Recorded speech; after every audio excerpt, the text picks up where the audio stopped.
So student, in this lecture, we will cover correlation with market of various stocks as well as understanding of systematic risk calculation.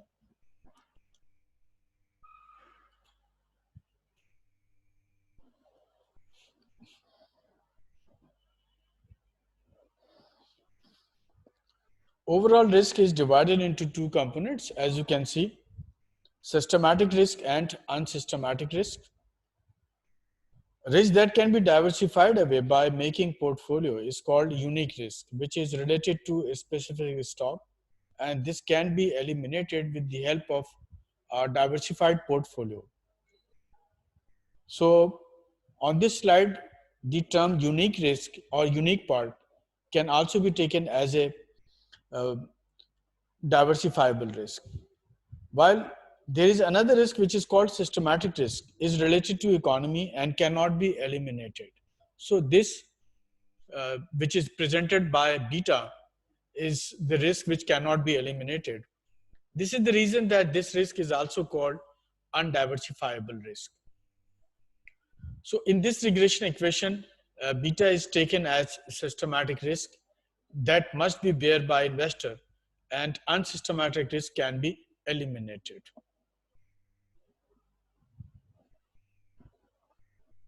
As you are now familiar how to calculate correlation between two stocks, in similar fashion, now you can calculate correlation between stock market index and any portfolio specific stock.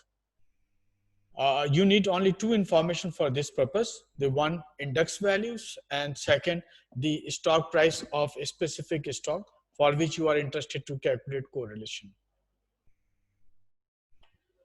Student, in this slide, I'm presenting it again because it has already been covered in the previous lecture. I'm showing you KC 100 index values and various stock prices. Of course, I'm not showing working here, but it will help you how to get idea about the correlation and standard deviation that you have worked so far. Look, I calculated standard deviation of each stock. As you can see that these risk is different in each stock. You can see that least standard deviation in isolation is in the price of DigiCon Cement, while highest standard deviation is in the price of PPL. Then we calculated correlation of each stock with KC 100 index. And here you can observe that behavior of each stock is different. Not the last one, but you can see the least correlation that we find is between market and Honda car company, which is coming 0.55 years. And the highest correlation with the market is coming in the OGDC 0.95. One thing here is important, that similar kind of behavior does not exist at all time. It may vary from time to time as market sentiments and economic indicators change. So this is not necessary that whenever you will calculate correlation between these companies and market, you will find similar kind of correlation result. The results may vary from time to time, and seasonal impact may also come on it. Student, this is somehow look very tricky. But if you keep some concentration and you have a basic understanding of a graph, then you can easily understand this one. If we examine different two assets combination and drive the curves assuming all the possible weights, we can find a graph like this, and you can see that the curve is rising over here, and this curve is showing that if you are keeping various risk in terms of standard deviation on the x-axis and you are keeping return on the y-axis, if you will plot risk over here and return on the y, then various stocks or various portfolio will give you different return and risk. Specifically, you will find that one stock as compared to market is coming over here, another stock is coming over here, and the third stock might be is coming over here. It means that different stocks can give you different standard deviation and different return. The front line, which is coming over here, this edge is taken as a efficient front here. The efficient frontier represents that set of portfolios that has the maximum rate of return for every given level of risk, or the minimum risk for every level of return.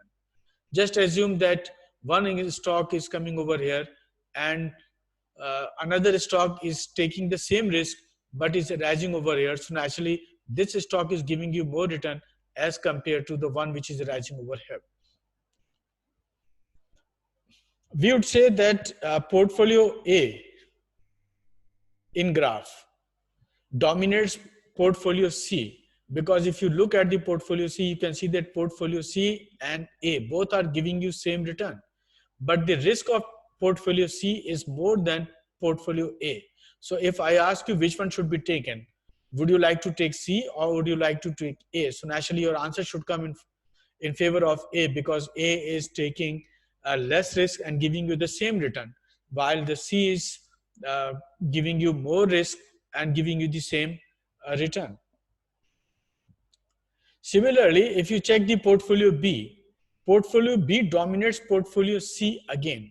Again check, portfolio C is giving you risk is this much, but the return is coming here. In portfolio B, again you are taking the same risk, but your return will be coming over here.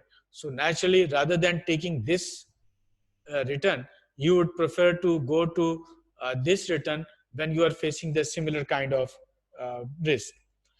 Because of the benefits of diversification among imperfectly correlated assets, we would expect the efficient frontier to be made up of portfolios of investment rather than individual securities.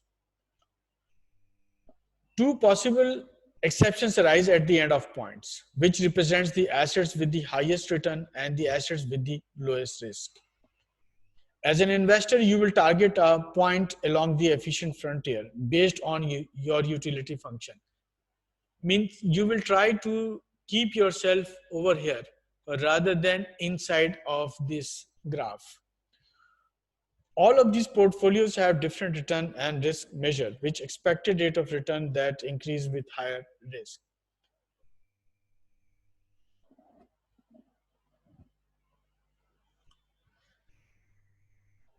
This is again here just to remind you that this is really very important. That's why I pointed out again over here that whatever portfolio you are making, successful portfolio should focus on minimizing the risk. This is the reason that diversification plays very, very important role in the portfolio making. Later on in the entire finance, you will see that it will play a very important role. And if you cannot manage to reduce the risk of your portfolio, then there is no need to make portfolio, and that portfolio will give you no better return.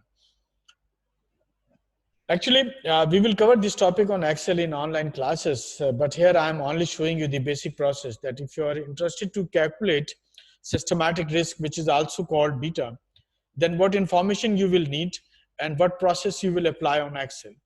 You need two information. One is market index values and second the specific stock prices. Systematic risk of the market is one. This we can calculate with the help of covariance of the market with itself, as you can see over here, and divided by the variance of the market. For systematic risk of a stock, we will take covariance of the market with a stock and will divide by the variance of the market. Resulting answer is 1.16. Remember, this is important to keep in mind that more than one systematic risk means it is more risky as compared to the market. And in case if you get any bit of a stock which is less than one, then you can call it as a less risky compared to the market.